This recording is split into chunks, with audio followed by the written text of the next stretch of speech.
Hi everyone, it's Coach Fred here in for another day of math work for summer review. This is section 16. We're going to be talking about linear functions. Okay, so we need to make sure we understand what a linear function is. So first, a function is when we have inputs and outputs. And so we're going to have two variables in our equation when we have a function. So it's going to be two variable equation. Okay, now functions we do not solve. All right, then how do we determine if it's linear? Well, we look at the exponent to the x coordinate. So if I give you 2x plus 3y equals 8, okay, I see it's a function because it's a two variable equation, and it's linear because the exponent to the x is a 1.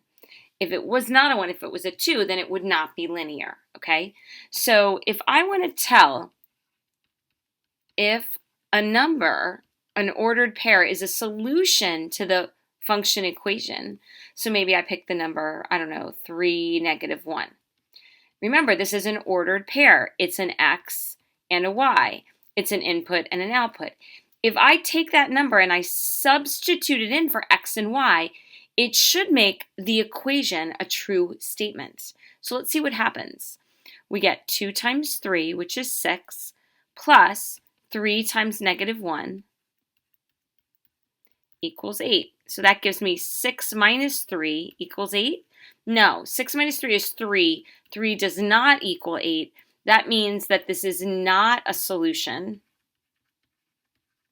And it means that that point is actually not on the line. That's what that means. So to test if an ordered pair is a solution to any equation, take that ordered pair, substitute the x and the y in, and see if it gives you a true math statement. Okay, in this case it did not. All right, so you also learned about the slope of a line. Now remember, slope, again, we keep going back to the definitions are really important to note. Slope is the steepness of a line. It's also the speed at which something changes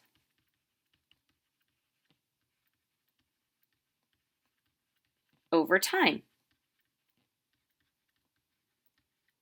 And there's lots of ways to calculate the slope. One way is by using the slope formula. Now, when we think of slope, what I want you to think about is a change in y's over the change in x's. Change in y over change in x. Change in math means subtract, which is where the formula comes from. The formula is y2 minus y1 over x2 minus x1. Those sub-numbers, the 2 and the 1, are really just telling me that we're looking at the points that pair up that way. So for example, I could call this x1 y1, so that's its own point, and then this point would be a different point, so I'm calling it x2 y2. So I take those points, I substitute them right into the formula. So it would be 2 minus 8, change in the y's, all over -7 minus 5. All right, so 2 minus 8 is -6. -7 minus 5 is -12. So that is 1 over 2. So what that's telling me is that the rise of if I go between points, I'm going up 1 and to the right 2. So up 1 unit and to the right 2 units between every single point that is on that line. They'll have that ratio. All right, so that's how we determine the slope from points. You can also tell the slope from an equation. So you looked at this equation, this linear function equation, in the form y equals mx plus b, where that variable m is the slope and 0, b is the y-intercept. So if it's in that form, y equals mx plus b, then it's really easy to determine the slope. You look for what's in the location of the m, which is 2, so my slope is 2.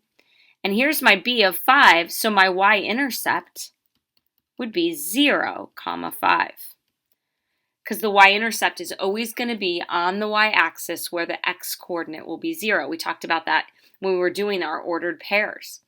All right, well, this one doesn't look like y equals mx plus b, so you can actually move the equation around to put it in y equals mx plus b. So to do that, I want to isolate y. So I'm going to subtract 3x to the other side. And because I want it to be in the exact same form right now, I'm going to put the 3x in front of the 8, like that. Okay, then I have to get rid of that 2. I got to isolate y, so I'm going to divide every single term by 2.